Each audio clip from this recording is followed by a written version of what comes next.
Welcome to Godsplaining, Contemplative Preachers, Contemporary Age. Each week, join the Dominican friars as they consider all things Catholic. Hello, friends, and welcome back to Godsplaining. My name is Father Patrick Briscoe, and I'm the Associate Chaplain at Providence College and Deputy Senior Editor at Aletheia, the Catholic News and Spirituality website. If you haven't checked Aletheia out, because I don't think I've actually talked about it much on the podcast, but if you haven't checked Aletheia out, read it. It's great. It's good for your soul. So, you didn't know that the first thing you were going to get today was a pitch, but haha, joke's on you. You tuned into Godsplaining. I'm joined today by my colleague, my brother in holy religion, the one, the only, Father Joseph Anthony Kress. Hello. The distinguished university chaplain, the University of Virginia. I mean, we're both in campus ministry now, so it's a lot of fun to kind of support each other in the same kind of style of apostolate and ministry, and to share notes and to kind of join in a different way of our own profession and the sharing of our vows, but now in the similar vineyards that we are working in. So it's good. And spring semester is off and running, and we just finished the Seek conference. So shout out to Focus and shout out to all those that participated in Seek. The kind of crazy things that happened, but just watching God work in such beautiful ways in chaotic environments is like just one of these really life-giving things. As much as you plan, as much as you kind of try to make this the best experience, or you think it's going to be the best, God shatters everything and really truly enters into the chaos. And so it's been fun, but it's exhausting, man. It's exhausting. Yeah, we were invited to release a special episode for Seek, so that was a lot of fun. That dropped over the conference, and will be available on the podcast for the rest of our listeners. So Focus allows us to release that episode more broadly after the conference. So that's coming up. Give me like one or two nuggets. Like, how did the conference impact your students? So we had a lot of students that they've been coming to Bible studies here and there and kind of like spotty and dare I even say flaky, but they came to Seek. That doesn't and they sound like a college student. But over the 4 days of Seek, they were there at every single thing, and you could see the steps or the faith growing in them. And then there were a number of students who joined in a day in or 2 days in or 3 days in. One guy was coming to Sunday Mass and was like, oh, what's going on? And somebody was like, yeah, our Bible study is getting ready to start. You want to jump in? He jumped in on Sunday morning, like the last day of Seek. So like you could see that there was this beautiful openness of just like, come and encounter the Lord, come and meet him in those settings. So it was really, really exciting and unique for this 1 year that we have to do it this way. Yeah, that's right. It looks like the weather forecast is still like 99% chance of COVID for the near future. Heavy COVID fallout there. Heavy bid. So you got to mask up. And so that's the landscape. But one of the great things about the spiritual life is that it can still be nourished despite the imminent forecast of continuing COVID storms raging. So one of the things that we wanted to do was to do something a little bit systematic to really engage a particular part of the spiritual life, a particular part of our moral life, of our human life, but of the spiritual life that can be engaged this Lent. And this is actually your idea, Father Joseph Anthony. So what's Godsplaining proposing for Lent? Well, we want to dive into the virtuous life, and not just the virtuous life of living this kind of this deep, intense engagement with growing closer to the Lord in both the theological and the cardinal virtues, and to look at St. Thomas and why he proposes this and why he spends so much time in building up the moral life by looking at the virtues. And this is really drawing from my students here at the University of Virginia. Over the last few years, they always kind of step to me and are like, hey, can you teach us about hope? Can you teach us about faith? Like, what is this? Like, we hear you use it, we hear you preach about it, but like, we want to know more. And I think drawing from that, there's this deep hunger to kind of, yes, we hear those terms thrown around a lot, faith, hope, and charity, or prudence and things like that. But to be able to take the time, dive into it, understand how this not just helps us to live and grow as humans, but help us grow closer to God himself through these virtues.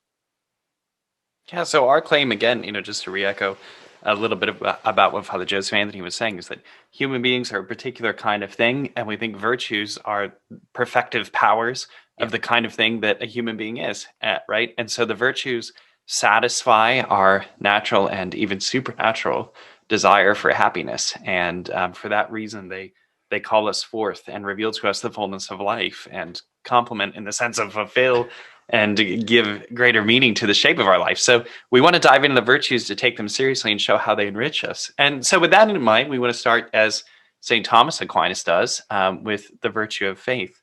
So if you had to say just casually, Father Joseph Anthony, someone stops you, you're walking around Charlottesville, coming out of a pub. Wait, that wouldn't be you. No, that would definitely be you. That would definitely be coming breweries, breweries, and down here in Central Virginia, it's breweries and vineyards. Yeah, that's right. Checking the weather, stepping out.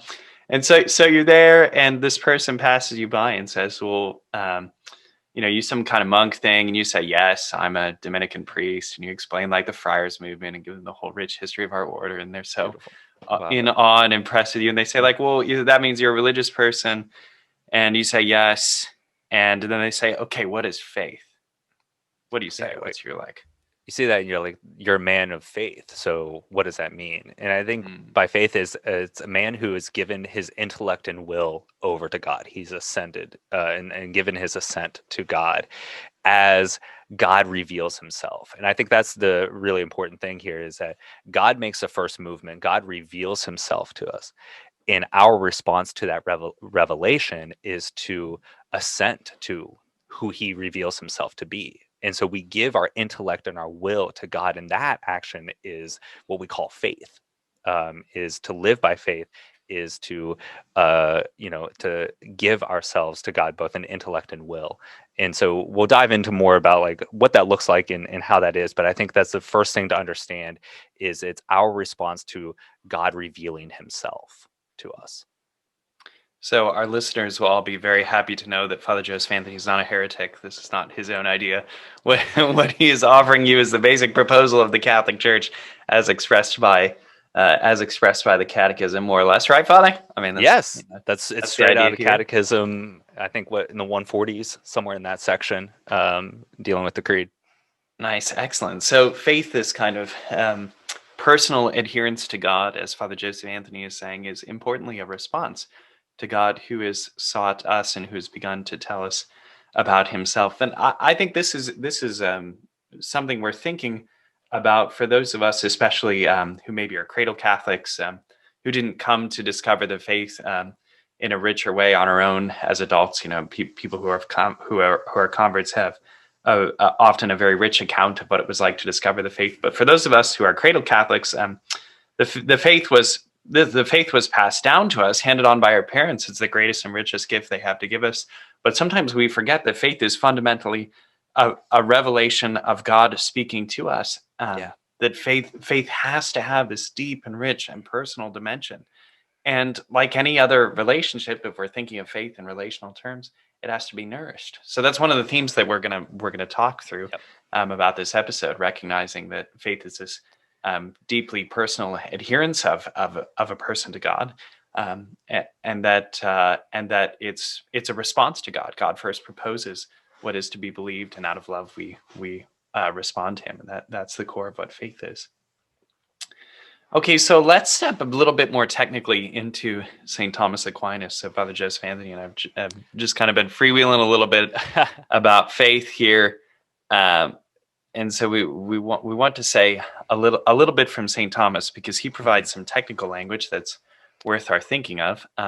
This is one of my hobby horses, so I'm going to wax poetic for a little bit, and then please go for this. You have full permission, man. Thank you, Father. So one of the things that's important to understand is that every habit is known by its act. So habits are stable dispositions. If it's a good habit, it's a stable disposition to do the good. If it's a bad habit, it's a vice and a stable disposition to do something bad. And we are able to identify our habits based on the actions that they do. So if you have a bad habit like nail biting, it's that act of biting nail that makes that particular thing a particular kind of habit. But if you have a good habit, like calling your lonely friends to check up on them, it's that action of reaching out to someone to encourage them in the middle of the pandemic to keep the faith. That's a good habit. So if we're asking, well, what is the kind of stable quality of faith? We want to say that faith is a habit. It's a good habit, and it's known by its particular act. And the particular act of faith then is to believe. Acts are known by their objects. So here I'm building a little bit of a chain argument. Acts are known by their objects. And the object of this act of believing with respect to faith is truth. So the object of belief, or the object of faith, we can say, is truth himself. So this is a big deal for Dominicans. The part of the order's charism is the truth. We have a very rich spirituality of truth. Catherine of Siena lovingly calls God first truth, and in the most poetic and loving way. So for us, this is the center. This is our way of understanding what faith is that it's this stable act, this habit of believing, this stable habit, this act of believing, which leads us towards that object of truth. Okay, so Father Joseph Anthony, can you talk a little bit about the ascent of faith? Because we know that the intellectual element is important here. Yep. But we also know that that's not the whole story. So can you help us fill that out? Yeah, I think Augustine talks about that, like faith is thinking with assent, right? It's this action, and that we're talking about how we ascend to truth, right? The truth and the reality that's before us. But we have to understand, as I said earlier, that faith is the ascent of both the intellect and the will to truth, right? And so it's this act that, as you're mentioning so beautifully, it's an act of believing. We have to then, of our will, not only see the truth that is in front of us, but allow ourselves to be conformed by it to itself. We have to then ascend in kind of, in many senses, surrender ourselves to the reality that sits in front of us, to the truth that is presented to us, that's communicating itself, that's inviting us, that's calling us deeper, or even, dare I even say, higher to itself. But it's not just the ability to perceive, but it's the ascent, and that takes a movement of the will. That's an act of the will, and that's what the belief is. And that's where, once again, we're talking about the act of faith is a belief, because it wraps up both intellect and will now. So we intellectually are able to perceive the truth as it's revealed to us, but it's a will and belief that then unites and allows ourselves to be wrapped up in it in a beautiful way. You knew that Dominicans would be excited to talk about faith, but I bet you didn't know that we'd be this excited to talk about it. Dude, I'm using my hands so much right now. The act of faith then has these twin, we might say these twin pillars. One of the images that I love best about describing what it is to have the virtue of faith, the stable disposition, the power of faith in your life, is that of a jack-in-the-box. Because not because it's a big surprise, but because you can see clearly the two principles that inform faith. So the first principle is our human reason, which is the spring. That's that which powers the act of belief. So faith is a reasonable thing. It's a reasonable thing to have faith. And in fact, as we said when we started our little conversation, we were saying that faith is first and foremost a response to what God has proposed. And God proposes clear things. There are tenets of faith which are to be believed, tenets of faith which are reasonable, not in the sense that we can explain every aspect of them, but in the sense that when taken, they are logicable. Did you like that word? And that was for you, Father Joseph Anthony. They are logical and are reasonable. I got a little sidetracked there. I wanted both reasonable and logical. I love that Logicable. word, by the way. I'm 100% going to use that more often. Reasonable, logicable, and reasonable. Logical. Can we please name the episode that? Faith is logicable. That's really good. Yeah. Faith is logicable. Faith is logicable. I am the smart things all going. But the idea is that our reason is the spring, and we understand the terms of belief, and then our will is the little cat that keeps the spring down or opens the spring up. Okay, so when we believe, the spring shoots us out. The spring of our reason, when opened by the will, when opened by our choice, or our heart, allowing that ascent to take place. The reason I like the Jack in the Box, in addition to like how you can see clearly the two principles, the spring and the lid, meaning both the intellect and the will. The reason I like this so much is that faith is a liberating thing. In the modern world, constantly people are talking about faith as something oppressive, as if belief could be reduced to merely lists of principles. And that would be a wrong account of what it means to be a believer. Faith is the kind of thing that satisfies the deepest longings of who we are. And we were saying that a little bit with what the natures of the virtues are. The virtues are perfective of the kind of thing that a human being is meant to be. And because they're perfective qualities, they don't inhibit us. They open and expand the horizons of our possibility for happiness. They lead us into the kind of thing that we were absolutely made to be, and the kind of thing that allows us to flourish and enjoy the richness and fullness of life. Okay, I talked a lot about that. I got really excited there with my little spring analogy. Let's take a short break here, and when we come back, we're going to talk about examples of faith, like how we think this could be demonstrated in conversions. We want to talk about the problem of dead faith. We want to talk about the effects of faith, and we want to talk about how to nourish faith. So we'll get to all of those things when we come back after this short break.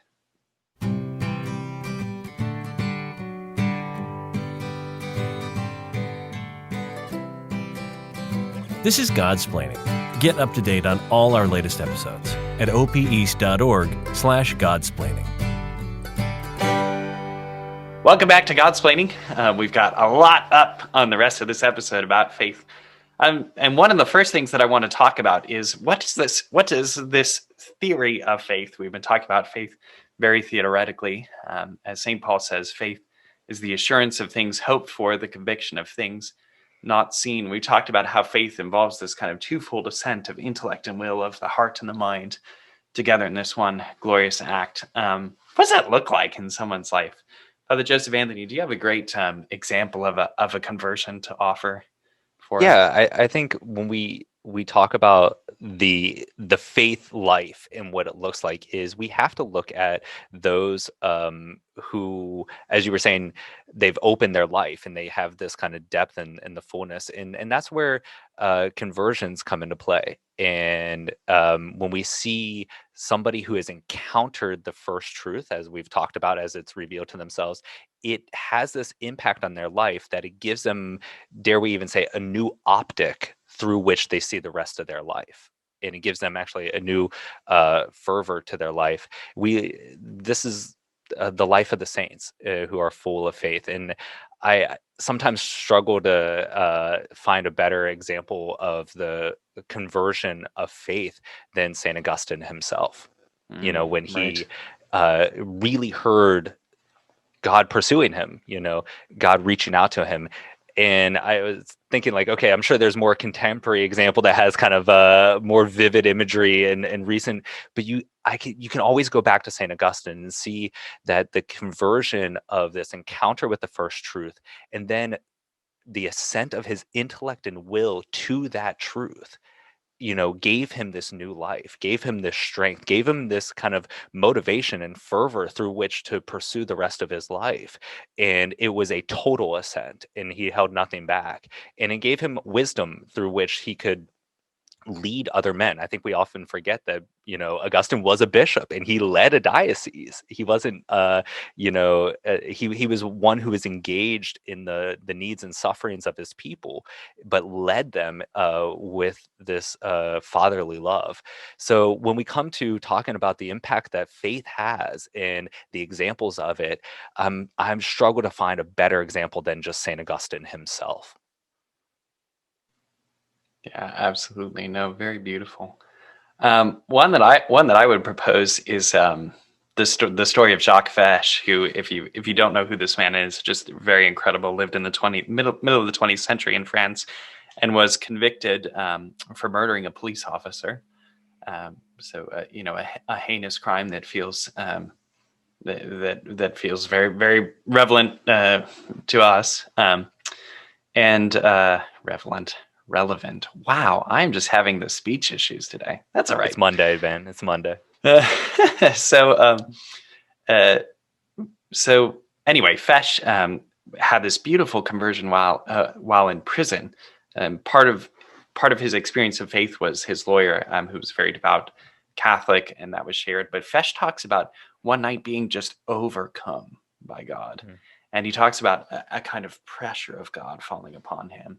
And he says, in that instance, he knew he had the experience of conviction, and he just believed. And it's a really incredible story about someone who was a ne'er-do-well playboy who committed a heinous, a horrible crime, and then was given the gift of faith, and by that gift of knowing God and being able to be united to him, demonstrated a powerful conversion, and was very repentant. And in fact, Jacques Fesch's cause is open for canonization. Wow. Nice. So he's being investigated for the holiness of his later life. So some of these examples of faith are very dramatic. They can be helpful because they help us to think, well, what is it like for someone to be moved in their heart, to be able to assent to these truths that are presented to them? Because it would be very tempting to believe that all we have to do is to mail catechisms to every person everywhere, and that they would then be able to have faith, because everything would be so clear. And the reality is that the response to God's work in our lives is more complex than that. So because of this complexity, Aquinas has this idea that faith can be dead. That there could be such a thing as dead faith. Father Joseph Anthony, can you shed a little bit light on that? What does that idea mean? What is it like to have dead faith? One of the things that we're going to talk about through this series, especially when we look at the theological virtues, is kind of their order and how they are integrated with each other. They build and interact with each other. Faith, hope, and charity. They're woven together in many senses. And when we look at that, faith is this kind of primary virtue through which hope is built upon, and charity is its completion in all the senses. But when we also look at the order of perfection, it's actually charity that is the primary. There is the first in the order of perfection. And so when Aquinas starts to talk about dead faith, he's talking about the aspect of what happens when somebody who believed, had proclaimed and been a believer, gets to the point that they no longer believe. Like, is that possible to, let's say, lose faith? Is it possible to be deficient in this virtue in many senses? And what Aquinas talks about, it says, well, yes, because when somebody loses faith, they are losing the charity that it activates that. He loses the charity in that connection to its source of perfection. And so when we talk about, and this might be a little bit of a tangent, but one of the unique things about the theological virtues that differ from the cardinal virtues or the moral virtues is the fact that we can be deficient in them, but we cannot go to excess, right? And so when we start to see that there's a deficiency in faith, it doesn't happen in a vacuum. And as Aquinas points out, it's because there's a loss of charity. that motivates that faith, that kind of gives it its purpose. It gives us its subtleties and smooths out the rough edges, because sometimes when we are standing in front of first truth, it can be shocking, it can be jolting, and it's the charity that softens those edges so that we can assent our intellect and will to that. But if we lose that charity, then we can move from a place where we did believe and we did proclaim and we did profess and we did make these statements of faith and belief. But if we lose the charity, the fire, the engine that brings it to its perfection, then we not only just spin our wheels, but we coast to a stall because the engine's lost its fire, and we just then park on the side of the road. And that's what dead faith looks like. I found that account so rich that Aquinas had thought through what this looks like, because it mapped onto so much of what I had seen experientially, right? And even heard people talk about, like, oh, I just kind of fell out of faith. And it doesn't mean that they become convicted atheists necessarily. So it doesn't mean they no longer they haven't dismissed evidences for God or the reasonability of belief, or it's nothing like that. But their faith just becomes kind of empty, like a shell. And this account of what dead faith looks like that you've explained so richly just mapped on so much to what I had seen in certain people in my own life. It helped me make sense of what goes wrong in the lives of believers, which is a tragic thing. So what are the kinds of things that we want to cling to? Like, what does faith do for us? Why is it such a wonderful gift? What we've said it's a response to God, so it's the foundation of our being able to be united to Him. Again, as the scriptures say, faith is the assurance of things hoped for, the conviction of things not seen. It's that kind of, and as I've tried to say, it's the kind of thing that opens us to freedom, expanse, that broadens the horizon of our life. And it does that because it gives us a kind of a greater sense of awe of God, a particular quality according to which we can understand God's magnificence more deeply. So we sometimes call that fear of the Lord, which is a gift of the Holy Spirit. But Father, can you say just a few words about what fear of God looks like, and why it's a powerful thing to have a fear of God? I mean, and this is building upon your Jack in the Box analogy, right? Like, this is what this looks like, is that when the lid is opened and the spring is released, that it opens up and it truly gives the total freedom to this. But when it gives this new this new kind of colorization, or new hue to what we consider as the fear of the Lord. And I think it starts to reshape it in that proper understanding of reverence of the Father, that we do have this fear of God because we sit and marvel at His majesty and wisdom.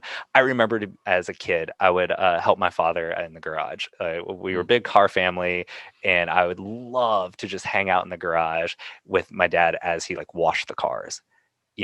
And I would sit there and just marvel at the fact that he knew how to change a headlight. This thing that you would sit, it was it shone so much light in the middle of the darkness. I'm like, oh my gosh, that's so amazing. And he can change it. He could fix that. And I would just sit there and be dumbfounded and dumbstruck in wonder at my father. And I think that when we start to grow in the virtue of faith, and we start to see, our union with truth itself, that we gain this new colorization, this new hue to our fear of God Himself, and it's this marvel that we start to be united in all of His wonders that He has created, all of His created wonders, because we are then wrapped up into the uncreated wonder, first truth itself. And so it's a beautiful kind of relationship in that way. According to fear of God, we dread the loss of Him. Faith is this gift of union, or a gift that leads us towards union. And the idea of being separated from God, from first truth, is just so very dreadful, not just for Dominicans, but for every believer. I think too, one of the incredible things about the about the gift of faith, about the virtue of faith in our lives, is that faith has the quality of purifying our hearts. Faith allows us to see things for what they really are. With the perspective of faith, we can understand difficulties as they're intended to be understood, and we can be more clearly oriented towards our goal of eternal life with God. Yeah. And without that perspective, life becomes drudgery, as Job tells us. Life becomes very wearisome, and we just are caught struggling against it. So I think it's very important to understand these two great effects of faith, both the idea of fear of the Lord and the kind of sharpening quality that faith has to allow us to perceive more clearly what our life really is. Okay, so all of that said, Father Joseph Anthony Kress, OP, University Chaplain, University of Virginia. What are your fast tips for nourishing faith? What does it look like to have a vibrant life of faith? How can all of us be more committed to growing the virtue of faith, to feeding it? I think this is probably maybe the most important segment of this entire thing, because as we talked about dead faith, like, we can lose faith if we're not attentive to it, if we're not sustaining it, feeding it, curating it, and just really making sure it lives and thrives. We can lose this. It's not a stable thing. It's very fluid. And so the way that we can encourage and nourish our faith, and I truly mean that, nourish our faith, there's multiple ways. And the first is always praying and asking for an increase of faith, right?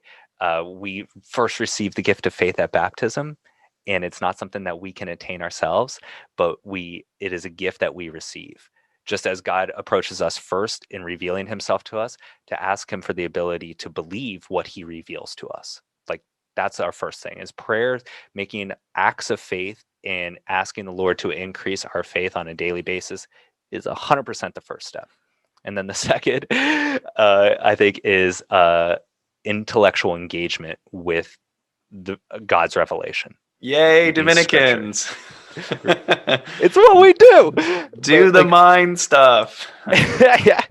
We have to be encountering God as he reveals himself. We have to be reading scripture. We have to be reading the lives of the saints and their writings, the spiritual fathers, in constantly feeding and nourishing our intellect so that we can assent to the truths as they are revealed, to the reality that is before us, and make those acts in the engage the will to believe in that. If we don't know what we are believing and not feeding it with spiritual reading, intellectual engagement, then we just become puddles, and anything then can make its imprint on us, and we'll take the form of whatever stamps itself that's within arm's reach in that way. So those are my top two: prayer and intellectual study and spiritual reading. I want to echo the importance of everything that you've said, and add to it the idea that faith flourishes in community. Yes. And I know that right now we're in the context of the continuing coronavirus pandemic, which makes this even more difficult for many believers. That said, we have to find creative ways to nourish each other's faith, to speak about it constantly.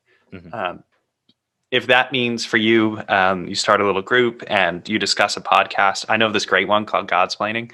Yeah, it's a good one. Big fan. That maybe you would like. But whatever the commitment of community looks like in your life, it has to be there. So just a word to encourage you to find like-minded friends, not so as to become insular, but so as to enrich those beliefs. That character of community is so important, and it's one of the greatest blessings of religious life. Yes. And finally, I would say that virtues are powers, and they are fed by using them. Mm-hmm. So faith is not nourished by allowing faith to languish. Faith is languished by faith is fed rather by being put in act, right? So like if we don't do it, you're going to be able to faith less easily. You have to faith in order to faith. So every virtue flourishes when it's actually engaged. So engage your faith, allow it to be in act, allow it to guide the decisions in your life, allow it allow it to be nourished, particularly in the sacramental life. Allow your faith to be lived and to be practiced at every possibility, and it will grow. It will. Well, thanks for tuning in today to our first of this Lenten series, Back to Virtue, as we've been discussing about faith.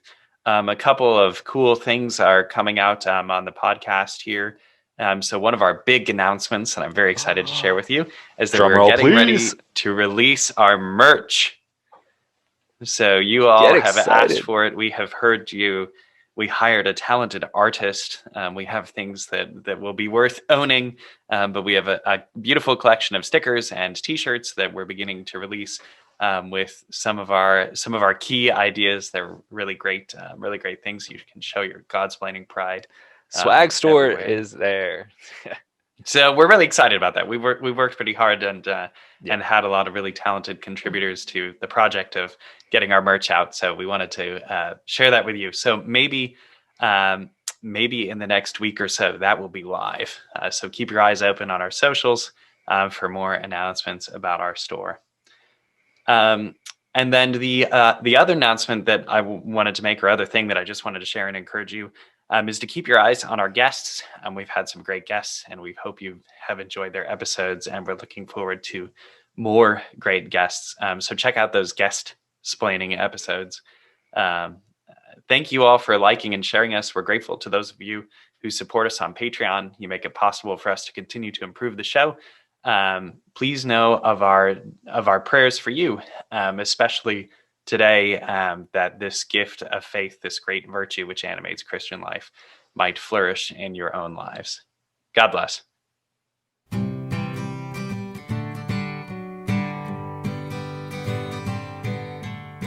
Thanks for listening to Godsplaining, a work of the Dominican Friars of the province of St. Joseph. Visit us at opeast.org.